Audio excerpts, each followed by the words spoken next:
So today we're talking about our fourth chakra, our heart chakra. This is a part of our series, our Chakra 2.0 series.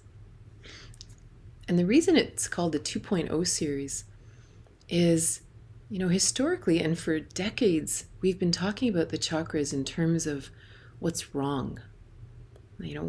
What happens if we were to talk about the heart chakra?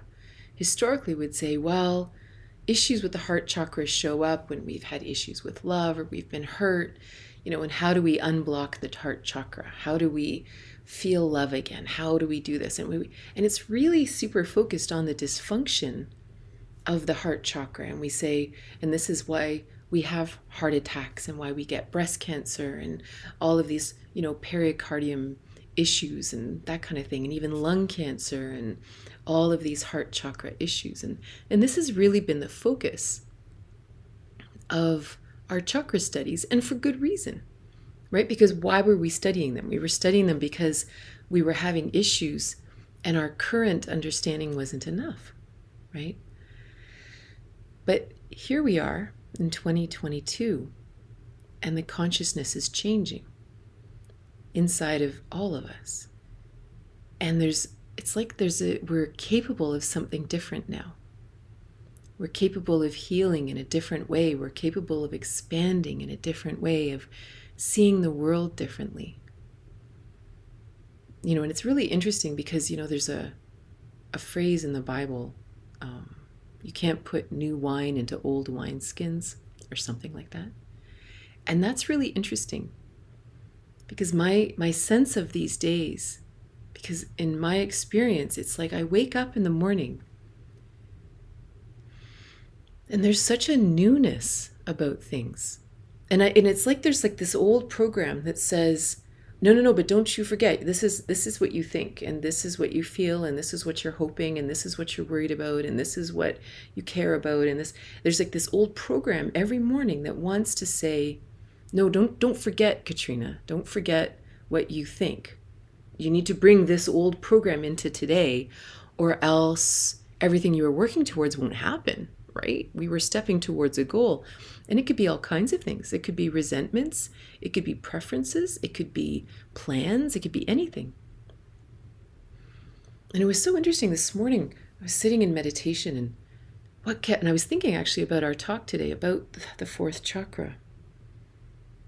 And what kept coming to me was there's a phrase in Access Consciousness where they talk about destroying and uncreating every relationship all the time. What do I want in these 10 minutes? Or these 10 seconds? Or what do I want in these 10 seconds? And this idea of destroying and uncreating everything all the time and living in the moment. And I was really thinking about that this morning, about really allowing stillness to just exist, to let us just exist right now without bringing anything forward.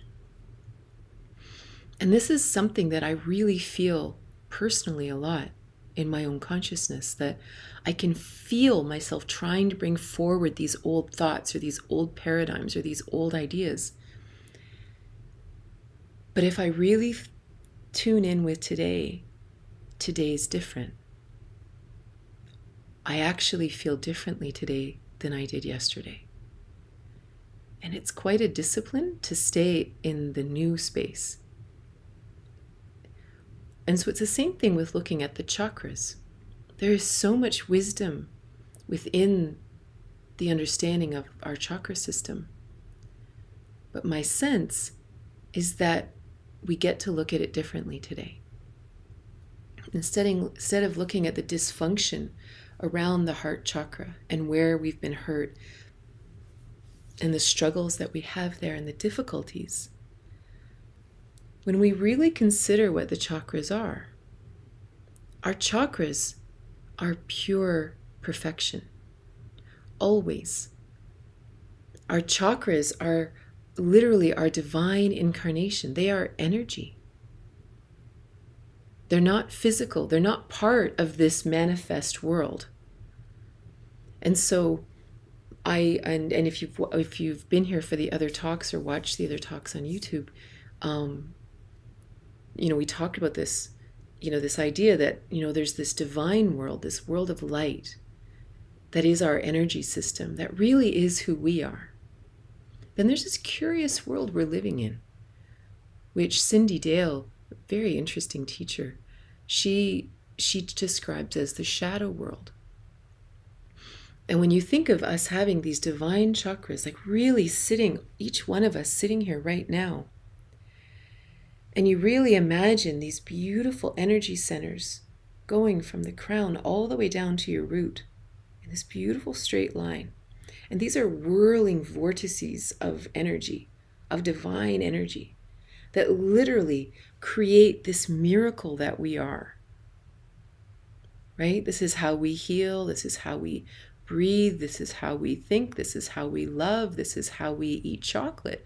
It's all based on this incredible divine energy matrix that we're created from. And then we come to Earth, or we manifest here on Earth, and we're interacting with a world that's a long way from that light space. And for whatever reason, maybe it's Maya, maybe it's an illusion here for our soul's journey, maybe it's, evil forces. I don't know what it is, really. I mean, I can theorize, but regardless, the end point is this world's pretty messed up. And it's pretty shallow, and it can be really cruel. So what does this divine being, how do they interact with that? Because we came here to live here. We came here to fit in. We didn't come here to be gods. That's not what we came here for.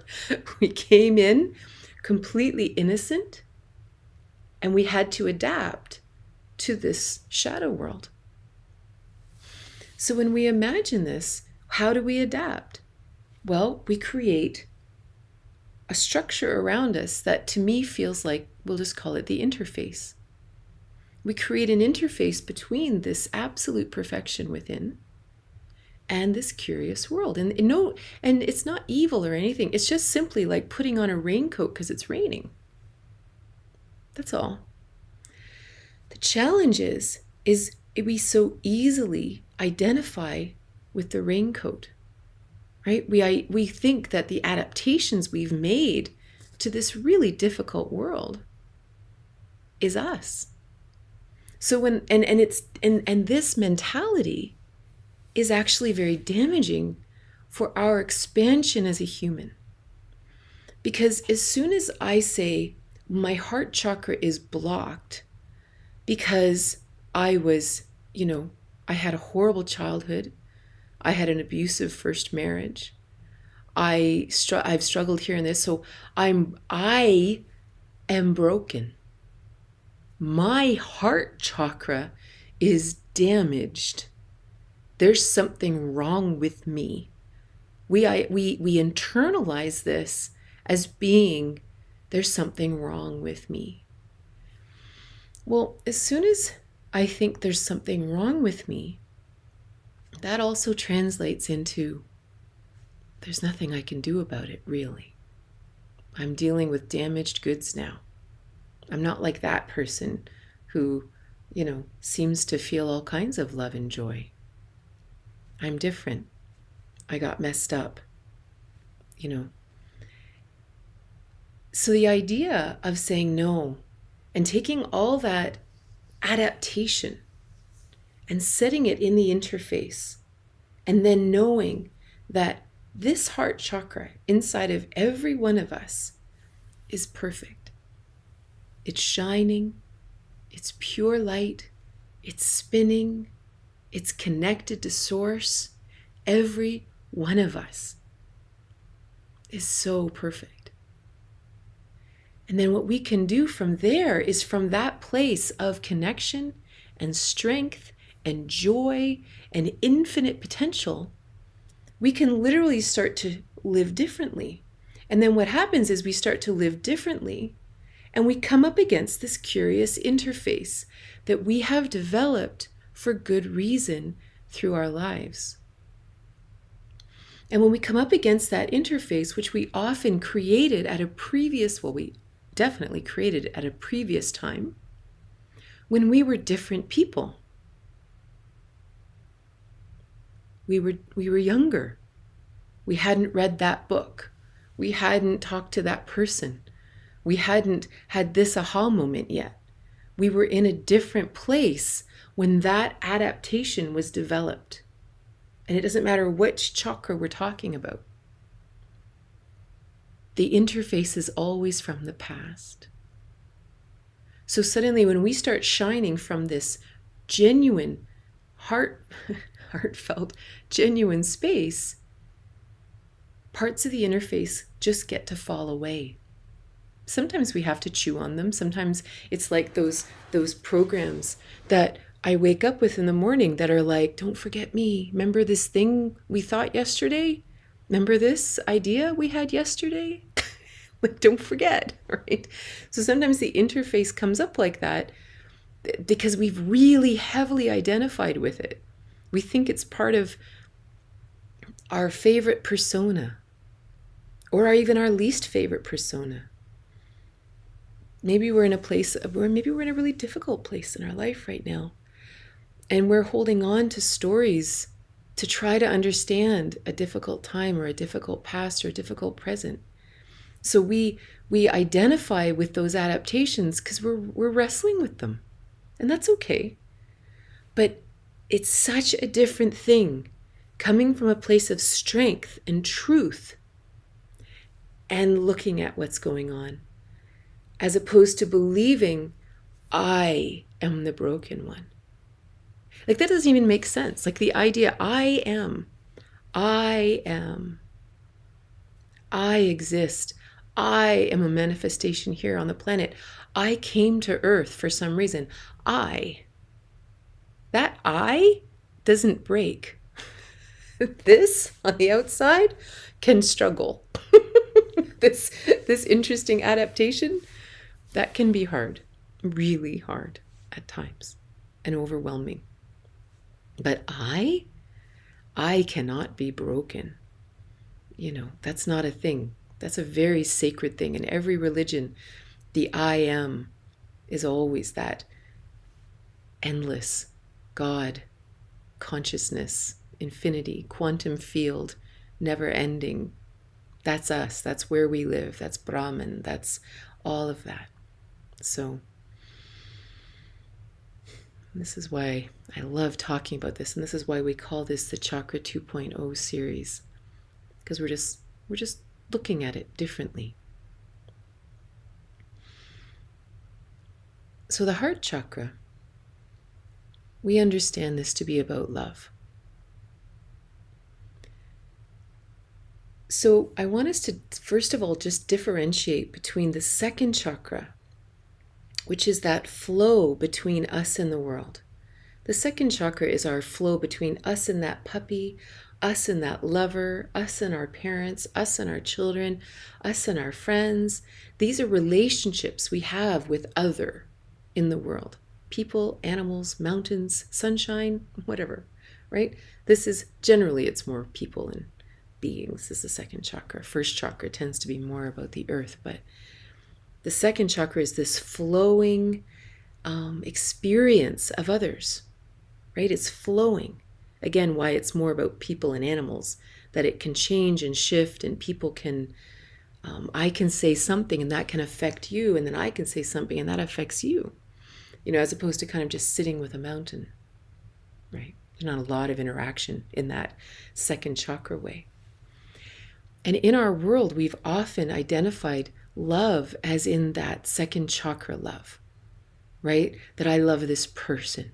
I love that. I'm in love with you. I love you. Like, we have this love. We use this word a lot, and that's okay. It isn't that it isn't true, but it's different than how we understand love in the fourth chakra. The second chakra is my interaction with other people. How do I feel when I'm with you? Do I feel love? Do I feel anger? Do I feel frustration? Do I feel sadness? What do I feel about you? And the fourth chakra isn't about anybody else. It's only about us. And that's the difference. If you imagine the fourth chakra, some people say that the fourth chakra is the seat of Atman, which in the Hindu culture, there's a million ways to explain this, but if Brahman is all that there is, Brahman is that existential, omnipresent, omnipotent quantum field of consciousness. Atman is the personal experience of that. And some would say that Atman lives here. This is where Atman resides, right? And so if you imagine this for a moment, and this is what I was feeling in meditation this morning. So if you imagine the back of the chakra, the front of the chakra is my experience outward into the world, right? The back of the chakra is where I receive love, not from people, but from the universe, from God, from whatever that is for you. I receive from the universe. We came from this place. We are part of this place. So if you imagine, if you just sort of close your eyes, and this is what I was feeling in meditation, I closed my eyes, and it's like this feeling of leaning back into this love, and it always feels like a waterfall that I'm leaning back into. And this divine love is flowing into my heart chakra. And where is it going? It's flowing in and out into the world. And then what do I look at? I look around the world and I say, I love blue sky. I love the sound of birds chirping. I love watching puppies play. I love the feeling of swimming in a warm ocean. I love the feelings of the pleasures of making love. I love chocolate, right? This is all about me. It requires no other person, thing, anything. It doesn't even require circumstances. It's just love. It is literally, we become the function of divine love. The love flows into us, and then we, as a soul, get to experience love of all the things that come across our path. I love falling into bed at night, tucking in, and feeling so comfortable. This is all my experience. I love gathering with all of you guys here on Insight Timer. I love this, right? It's just a love thing, but it's all about me. It has nothing to do with in specifically loving that person or loving this person. It's not like that. It's the function of me loving. And it's the flow from the love that I receive from simply being alive that every single one of us is connected to. That simple love from the universe, and then I get to feel that love of the world around us. Like imagine, we often think it's about circumstances. But let's say I was in jail, and I'm sitting in jail, and I close my eyes, and I feel the love of God, the love of the universe, the love of the divine, whatever.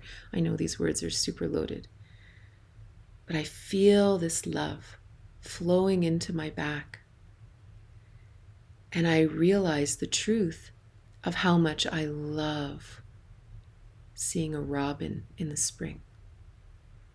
And I love sitting by a brook of water. I love eating tiramisu in Italy. This is a fact. I don't have to be eating tiramisu to feel the joy of the love that I have for it. And this is a very different thing. Like people often say, like, how could you feel joy during difficult times? But this is where it's so different. In yoga, when we talk about this chakra, we call it anahata. And anahata has many, many interesting meanings. And it normally means unstruck chord or unbeaten. And there's a lot of different ways of looking at this. In some tantric traditions, they look at there being 3 different levels of consciousness. There's sort of the gross consciousness, of life. There's subtle consciousness that we observe and ponder and things like that. And then there's unstruck consciousness. It just is. You don't have to think it. You don't have to see it. It is just this deep awareness. This leads into the Vedic ideas of unstruck, where in the world, energy moves because we do something. We drop a pebble in the water and it creates a ripple. We hit a drum and it creates a sound vibration. We do the thing and that creates a vibration in the world. It creates an effect in the world. This love is there without having to beat anything. You don't have to beat the drum. You don't have to drop the pebble in the water. You don't have to do the thing. This exists without striking anything. It just is.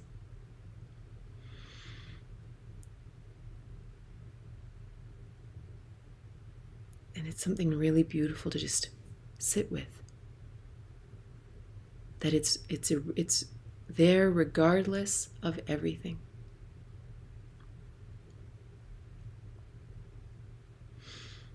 They often also call it the sound of the celestial realm. What is the sound you hear when there are no sounds?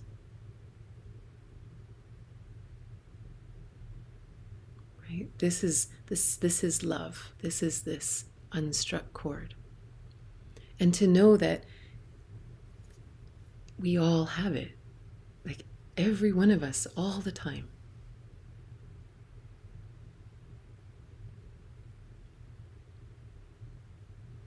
And it's very interesting too, they also call it a transcendental consciousness. And you can feel that in the body. Like if you imagine our chakras, our first chakra is our manifest self on the earth. It's our most physical, joyful, fantastic manifestation. Our second chakra is our experience of each other, how we interact with the others that have chosen to come here. Our third chakra is our collection of thoughts about who we are and our mission and what am I here for and what do I need for my journey. These are all very much about this interesting earth we live on. And then this transcends all that and says, regardless of anything happening in the world, I receive divine love, divine connection. And then I look around the world and I just love. And so, of course, this can translate into the second chakra, because to really also understand, we're looking at the chakras individually, but we are a wholeness. And that means that it's almost like if you were to imagine, how you see the representations of the chakras, like lotus flowers or the X number of petals on each chakra. Imagine all of them superimposed onto each other. Imagine all 7 chakras like this, almost like iridescent colors, all throbbing together, right? They're all the same.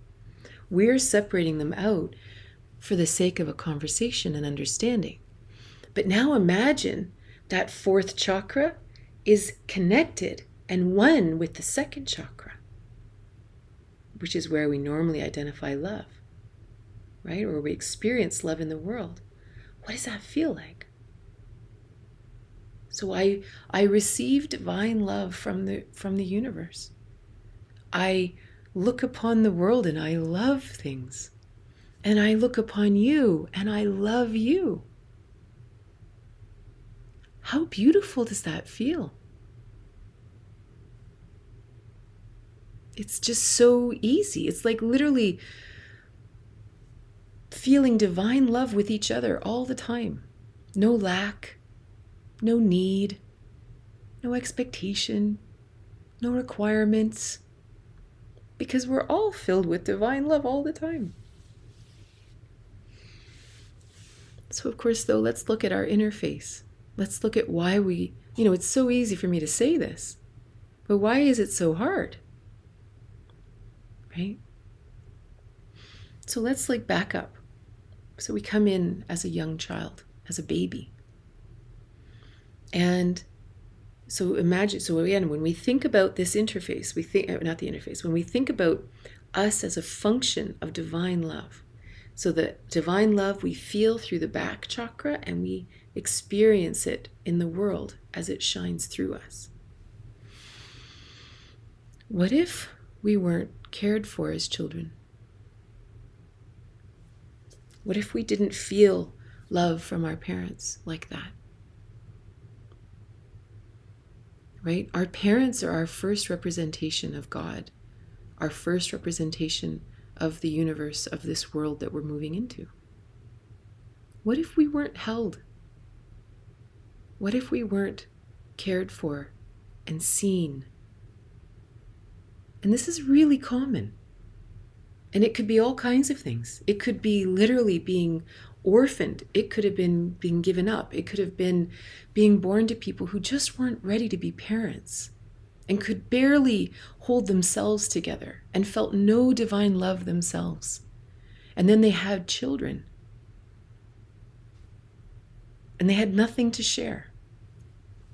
And so then the child doesn't feel this love from the back, right? We don't feel that flow through. So it's almost like that interface says, well, where else can I find it?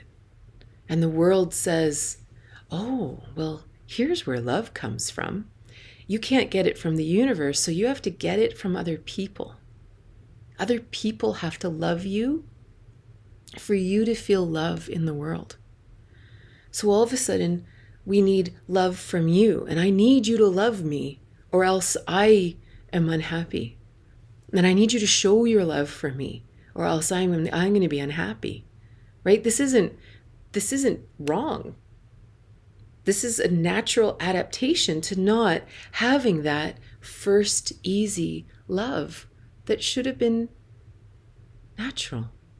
But again, our parents, our grandparents also came out of very dark times of the shadow world. This isn't about blaming them or demonizing them or wishing it was different. It's just simply about understanding ourselves and understanding each other so that we can walk forward a little bit different. And then the world does weird things, like it creates all these crazy things. Like the separation in the shadow world is off the wall. And this, of course, again, whether it's by design or just, I don't know what it is. So all these weird things were created where maybe you were born the wrong gender. And you were raised in a society where women were worth nothing and perhaps even left to die. Maybe you were born the wrong race in the wrong country and you were considered less than others.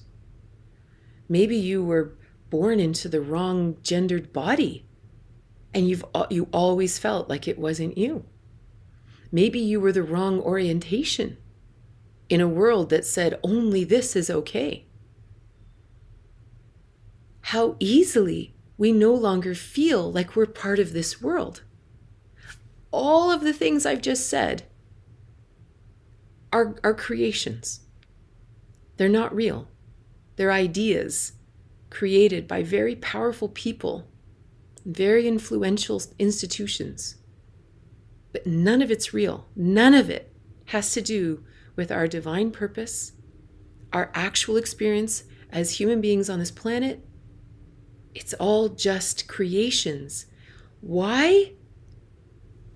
I don't know why.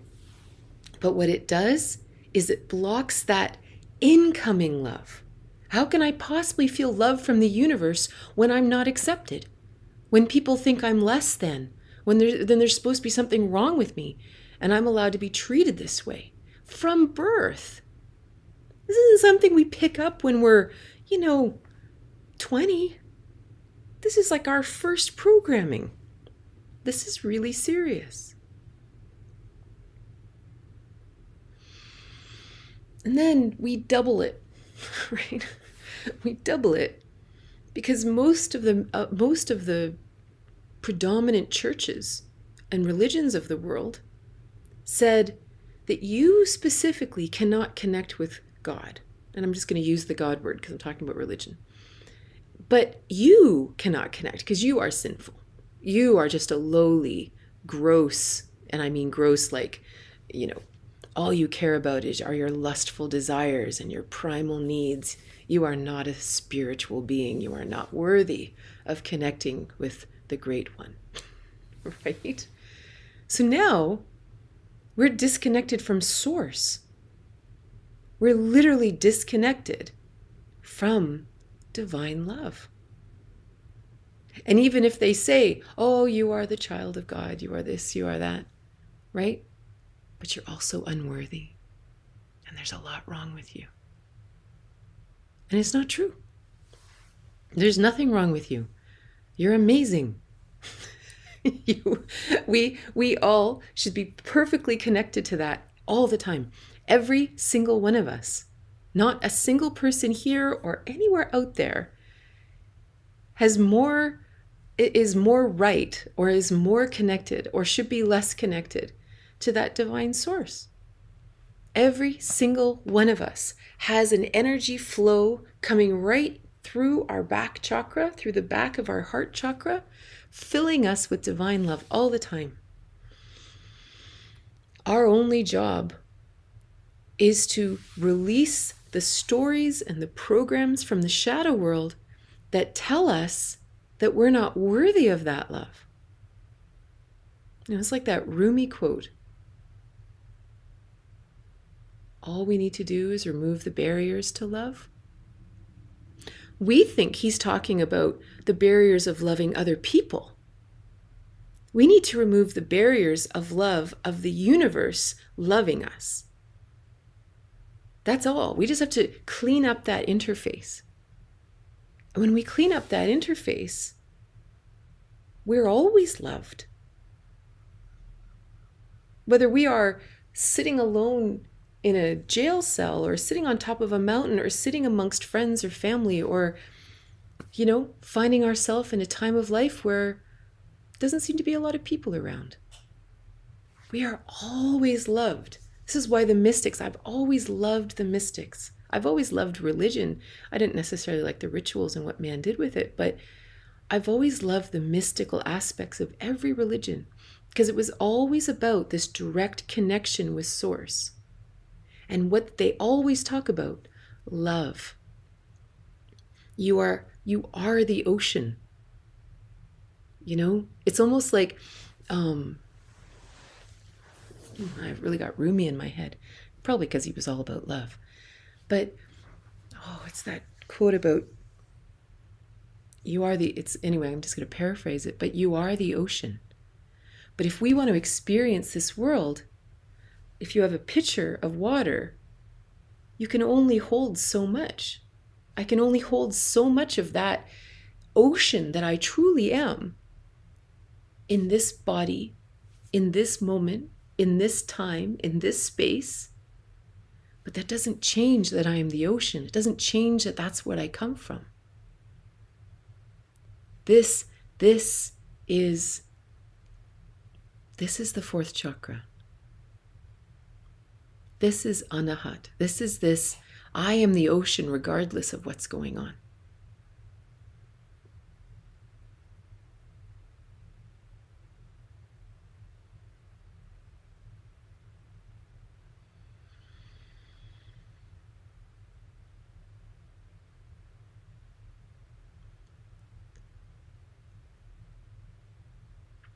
So it's a very interesting thing, when, how do we feel it? How do we feel at home? How do we feel that love? And oftentimes, it's just about doing things we love. Like, I spoke yesterday about how I love reading. And when I sit down with a nice cup of tea or a coffee or something, and I tuck in with a book and a nice bed lamp, I feel like I belong here on the planet. It has nothing to do with anyone else. It's just me and my skin. And then suddenly, I feel held, right? I feel like I belong. And it's almost like you can feel those arms come around you and just hold you. And then you just feel love in the world.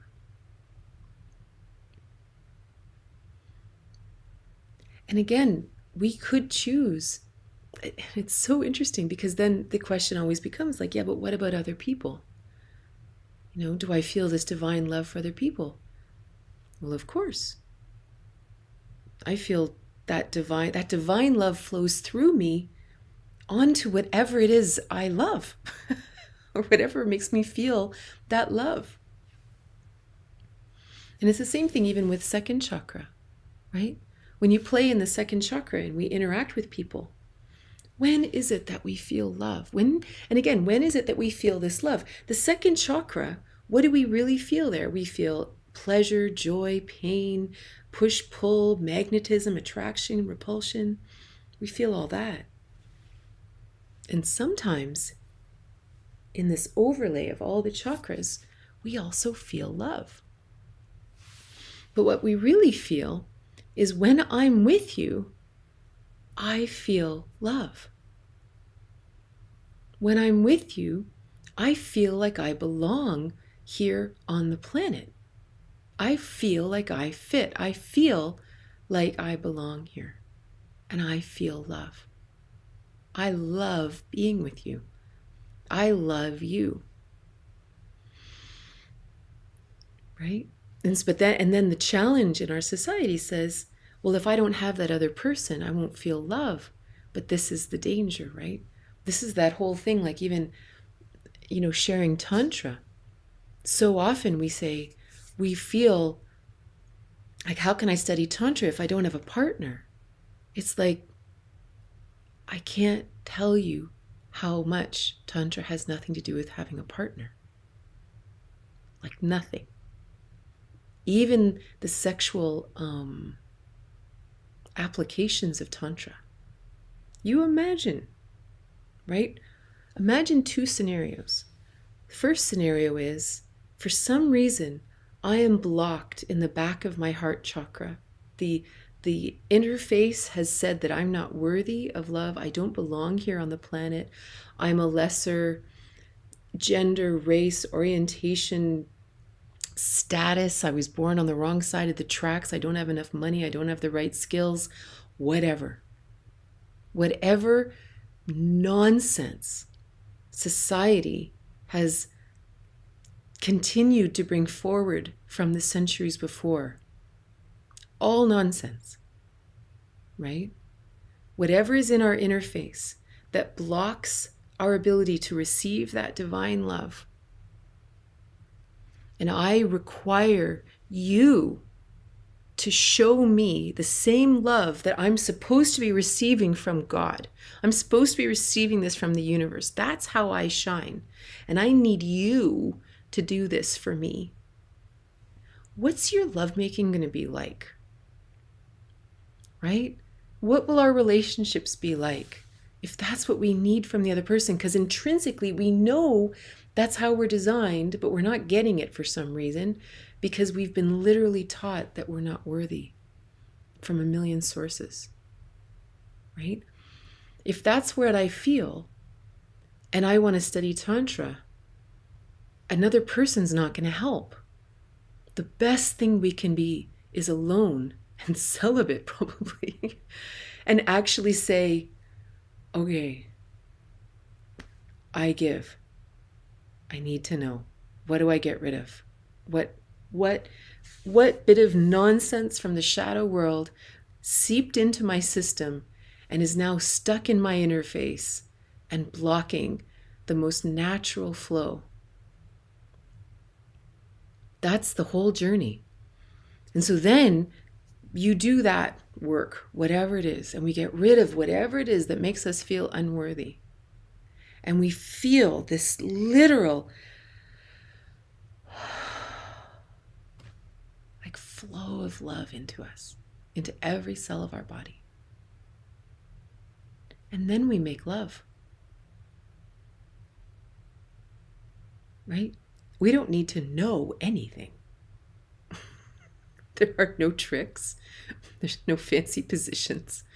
There's no anything. Like we bring that. That's Tantra, right? That's the whole spiritual path. Literally bringing the divine manifest here on the planet. And you literally love the other with zero expectation, zero anything. You just love. Like imagine what's possible. Another definition of anahata is